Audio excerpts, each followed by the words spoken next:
Good evening and thank you for joining us for today's news. To present the news, my name is Emmanuel Zimba, but before we begin, let's take a look at stories that are making headlines. Zambia and Botswana achieve key milestones in binational commission meetings.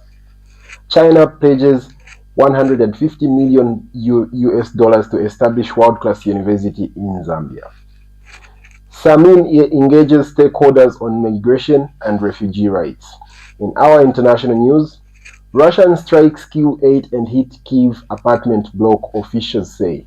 And in sports news, Zambia ends Continental Futsal campaign with narrow 3-2 loss to Australia.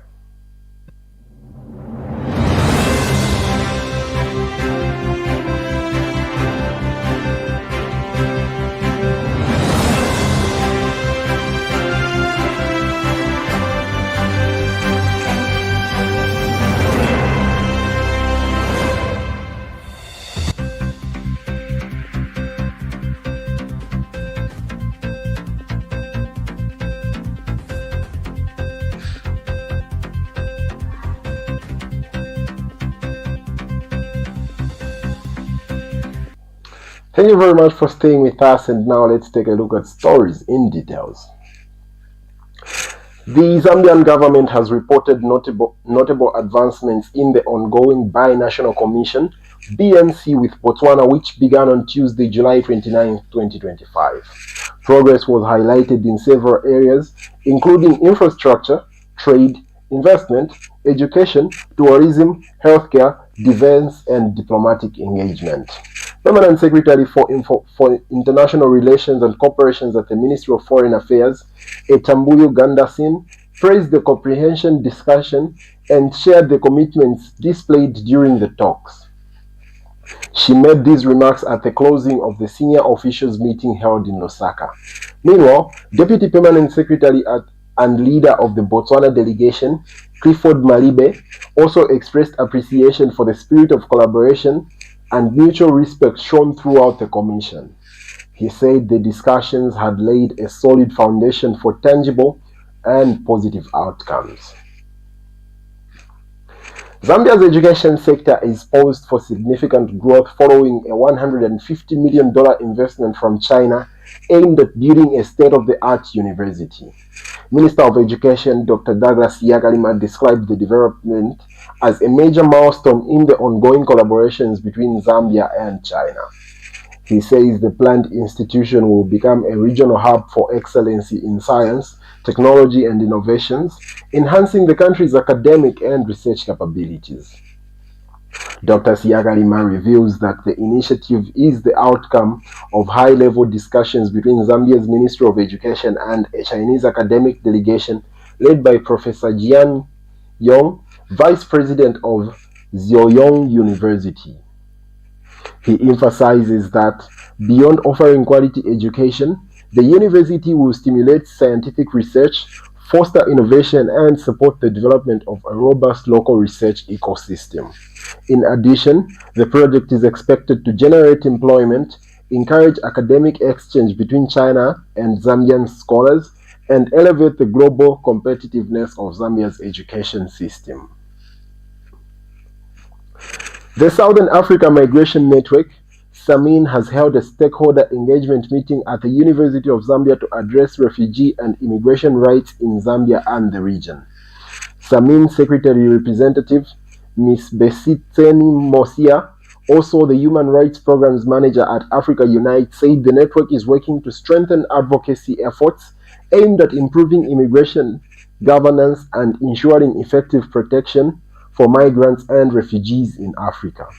During the meeting, it was revealed that Zambia's refugee population increased significantly over 5 years from 53,973 in 2016 to 127 in 2021. The findings underscore the need for stronger systems to support and protect migrants and refugees. As a network, we are here in Zambia, Lusaka, for the inauguration of the Zambia chapter, and this is an effort towards the actual on the ground support that could be provided towards the betterment of the livelihoods of refugees and migrants, but also the citizens that are in the host community. And so our efforts is to promote national advocacy through the work that the network is championing, which is largely on looking at how we can unite to develop best practices on migration within the African continent. And at the moment, our focus has been primarily looking at the SADC region. And so, I think for us as a network, it's not imposing what the solutions could look like, but it's engaging on the ground with the different civil society organizations, different stakeholders to find out what the best ways, and the people of concern themselves, to find out what the best ways are for their livelihoods to be better, but also to ensure that there is effective protection that is afforded to them. All right, thank you. Meanwhile, General Operations Officer at the Office of the Commissioner for Refugees, Mr. Silwimbe Anthony, said only individuals who meet criteria under the 2017 Refugees Act are granted refugee status. He noted that recognized refugees are required to relocate to one of the 3 official camps, Mahera, Mayukwayukwa, or Mantapara. Those living in urban areas must be issued with a white card. The meeting called for enhanced collaborations between stakeholders to promote human and lawful treatment of refugees and migrants in Zambia. In this country, seeking for asylum, to be given the status of a refugee, they are genuine.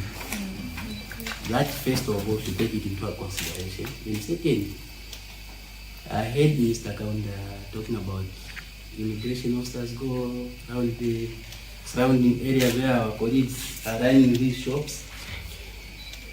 For anyone, for any refugee who has a status, for them to reside or to stay in an urban setup, there are conditions that are put aside, or the criteria. When you come into any country, be it Zambia or any other country globally, first of all, if I'm given a status of a refugee, I'll be told, according to Act number, is it Act of 2017, a revised one, you are required, once you have been given the status, to relocate to a camp. And in Zambia, there are only 3 camps and other transit centers.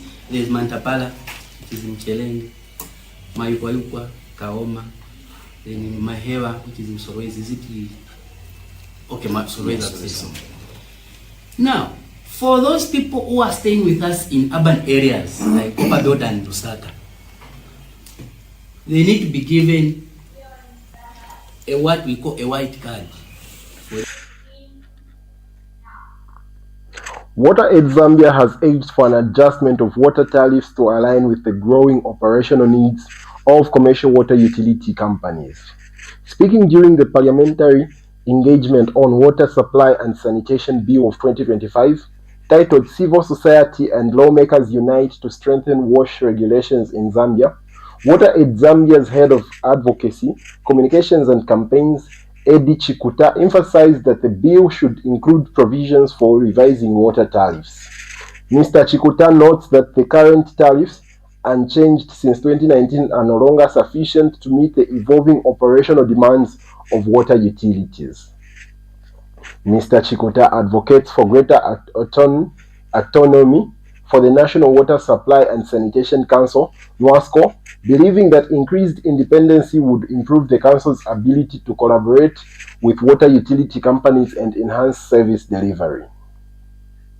Now, to socialize this bill, we thought we could have an interactive session with the honorable members of parliament from the WASH caucus, because there are WASH champions, so we want them to understand what this bill entails, but also what are the critical aspects that we are really pushing for in this bill to ensure that those things are actually incorporated when it goes into parliament as bill now for debate and adoption. So one of the things that we're looking at, one is really about the autonomy of NWASCO.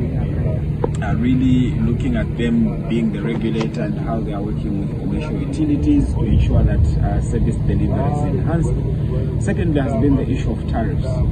Since 2019, the commercial utilities right now are still using the same tariff.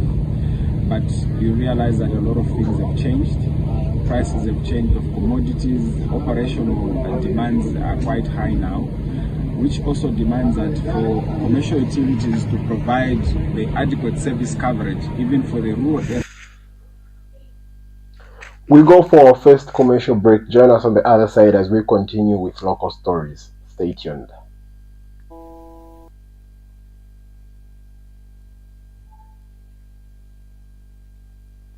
Welcome to the Zambia Research and Development Center, an institution dedicated to national development through capacity building and community development. Established in 2007 by a group of professionals and lecturers, ZRDC has since become a hub of research and innovation in the country. Registered with the Ministry of Home Affairs under the Registrar of Societies, ZRDC pursues cutting-edge research to address pressing social and economic challenges. Get involved. ZRDC engages in activities that stimulate international collaboration, promote knowledge sharing, and make research expertise available to decision makers. Our mission at ZRDC is to foster innovation and capacity building for national development. We believe in addressing poverty and underdevelopment through institutional and capacity building, human empowerment, and gender participation. In our quest to foster innovation and capacity building for national development, ZRDC launched the ZRDC University Sponsorship for Capacity Building and Development Program to facilitate knowledge advancement among ZRDC researchers and those intending to join the research community. Qualified Zambian citizens can pursue education at credible universities in Zambia with guaranteed prospects of joining the ZRDC research community. ZRDC engages in industrial and technological research, covering research development and innovative investigations to drive dynamic industrial development at national and regional levels. Join us at the Zambia Research and Development Center as we continue to innovate, empower, and shape a brighter future for Zambia. ZRDC, fostering innovation and capacity building for national development. Thank you very much for staying with us, and now we continue with our local stories. The Lomezi Town Council has officially completed the Nkanyu footbridge, which spans the Lukusuzi River in Diwa Ward.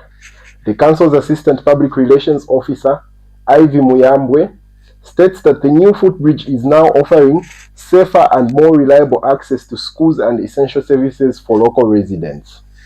Previously, crossing the Lukusuzi River, especially during the rainy season, was a significant challenge for students who couldn't attend schools during those moments.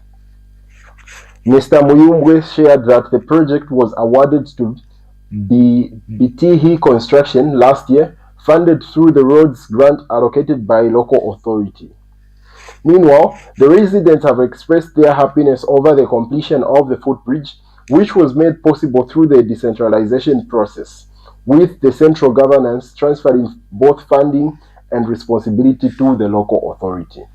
Moses Zulu, a teacher at Nkanyu Primary School near the river, explained that since his arrival in 2018, students were often unable to attend school from January to March due to the river's impassability. For the past year since I came here in 2018, we had a challenge before the election of footbridge. Learners were not coming to school, more especially in January, February and March. They could only come in term 2 and term 3. Then that's all. When they come sometimes,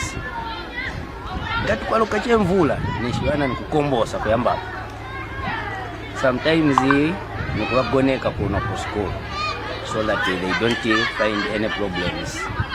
That's the challenges we had. But this time, I'm sure we are safe. No, it is not only benefiting the learners, but the entire community. More especially shops across the river. Some people are trading. So at least yatandiza bridge yatandiza abantu bambiri. Because zenze kuvuta sometimes msiriza 3 months simuonana olokukachitika maliro kwenze dibe kuenderana until manzi asire ndepe nomzaenda kuti mukafike ko kumali. We really appreciate the government for the footbridge which is here helping the community to cross the river from the other side of the river to the school and from the school to some farms. Sure.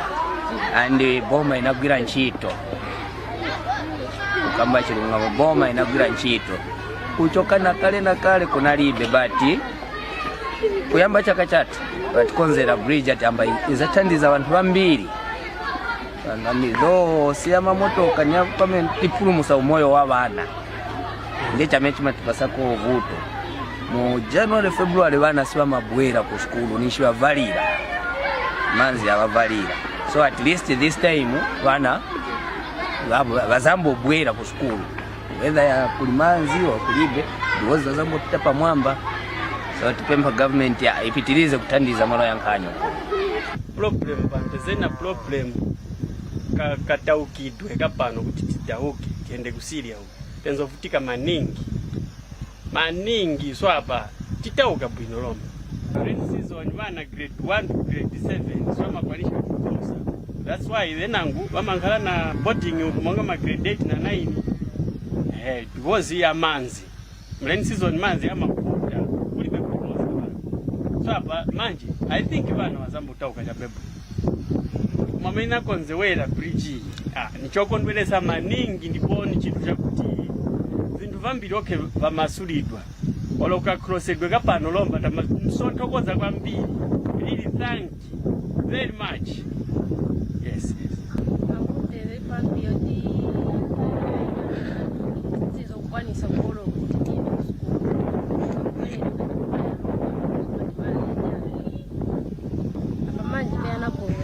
And Joseph Lungu, a resident of the area, recalled the difficulties of crossing the Lukusuzi River during the rainy season. He notes that the new footbridge has greatly improved mobility, a welcome relief for the community. Betha Banda and Rachel Jere, both learners at Tinkanyu Primary School, expressed their relief, saying it was previously impossible to cross the river during the rainy season. They are hopeful that with the new footbridge, their school attendance will be consistent throughout the year. Taukidwe kapano kuti tidauke tiende kusiria huko. Tenzo futika maningi swapa titauka bwino lomba.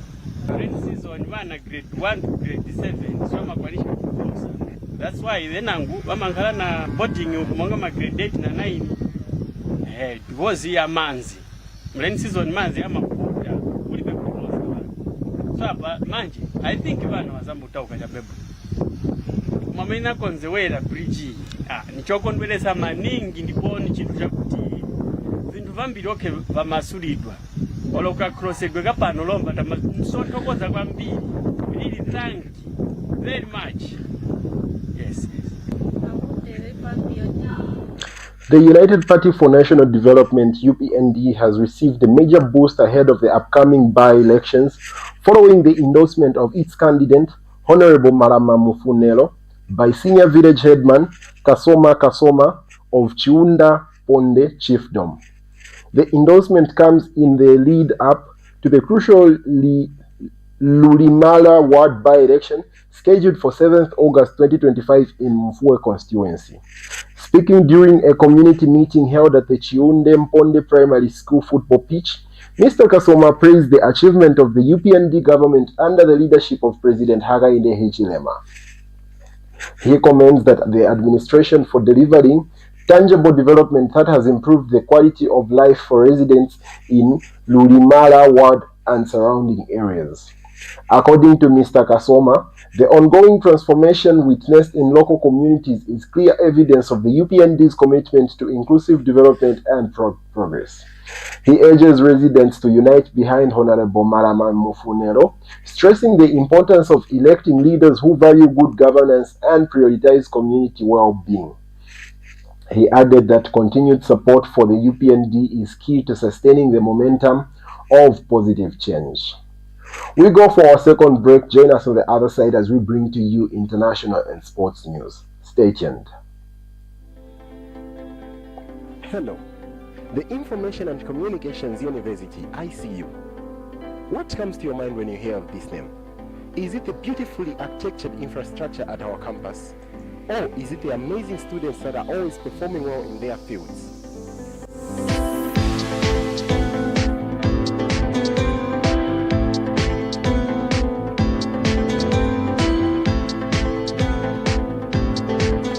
My name is Zimba Emmanuel, and I present to you Alumni Chronicles, a program that gets to look at all students that have passed through the corridors of ICU and are making an impact in society today. Join me every week as I sit down with former students and get to listen to them, what they have to say about life after they've been through the university. Remember, it's Icu TV every week.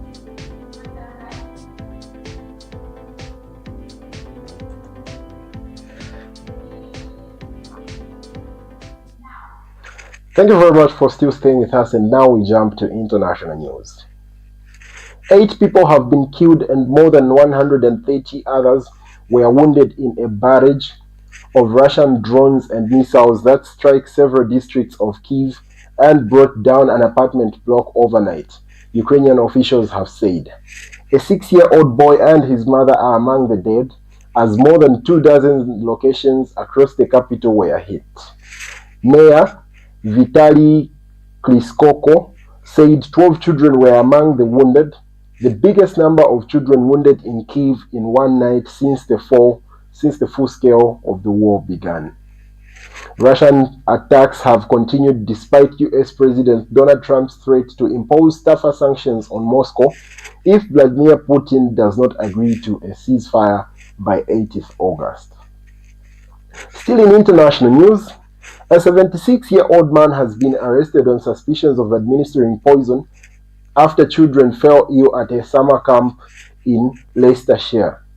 Police said an investigation was underway after 8 children at the camp at Stathen Lodge were taken to hospital on Sunday, all have since been discharged. Officials had gone to the camp in Canal Lane with East Midlands Ambulance Services after receiving reports about the children feeling unwell. The arrested man was detained on suspicion of administering poison or a noxious thing with intent to injure, aggrave, or annoy. He remains in custody. We'll go for a short break. Join us on the other side as we wrap up our news with a sports item. Stay tuned. Did you know that mental health conditions are treatable and recovery is possible? Hi, I'm Ngenia Febamoyo. I'm your host on Let's Talk Mental Health. I invite you all to this show where you freely express yourself, and together we find a solution. For more details, you can contact 0777 93 73 92, and we'll be there to help you find solutions to whatever you're going through.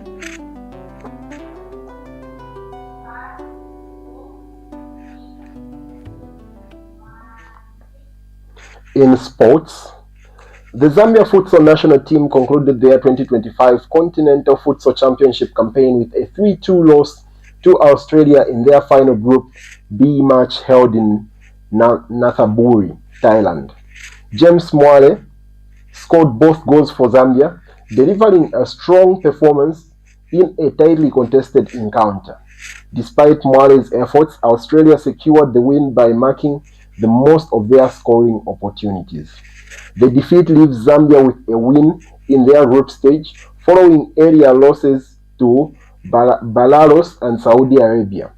While Zambia did not progress to the semi-finals, the tournament offered valuable experience and signs of improvement for the squad.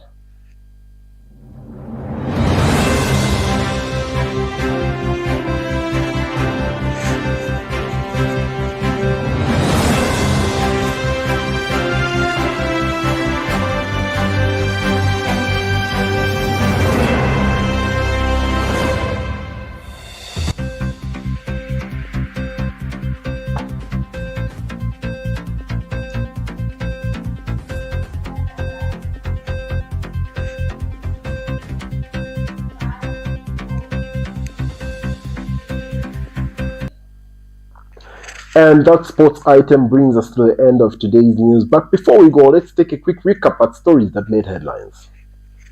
Zambia and Botswana achieve key milestones in binational mission meetings. China pledges $150 million to establish a world-class university in Zambia. SAMIN engages stakeholders on migration and refugee rights. In international news, Russian strikes kill 8 and hit Kyiv apartment block, officials say. And in sports news, Zambia ends Continental Futsal campaign with narrow 3-2 loss to Australia. We would like to thank you for choosing to watch Icu TV. Remember, you can find these stories and many more on all our social media platforms, or you can visit our website, which is icutvzm.com. I have been Emmanuel Zimba, and I say, stay blessed.